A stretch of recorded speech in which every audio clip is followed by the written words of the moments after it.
Hey guys, it's George from Gaggia UK. Now in today's video, we're going to show you how to set up your Anima Prestige coffee machine. But before we get into the setup, let's take a quick look around the machine. So on the front, you have the hot water spout.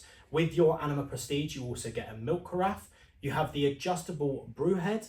Right at the bottom, we have the removable drip tray. In the center at the top, you have the LCD screen with all the controls that you'll need either side.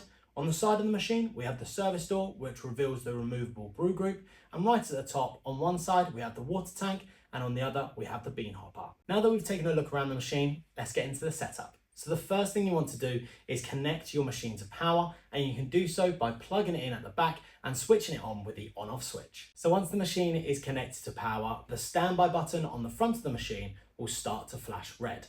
So to switch on your machine, you just need to press that standby button. Immediately, a red water symbol will appear, and at this point, you need to fill up your water tank with some water, and we also suggest popping your coffee into the bean hopper. Then on the screen, the water circuit priming symbol will appear as the machine needs to go through its priming cycle, and to activate this, all you have to do is press the aroma strength button on the front of the coffee machine. The machine will also remind you to check that the hot water spout is fitted correctly. We also suggest popping a container underneath the hot water spout as water will come out of it. The machine will then get to temperature and do its final rinse, and after that, it's set up and ready to use. If you'd like to find out more information about your Anima Prestige coffee machine, or if you'd like to chat to one of our team members via Zoom, you can do so by heading to our website, GaggiaDirect.com.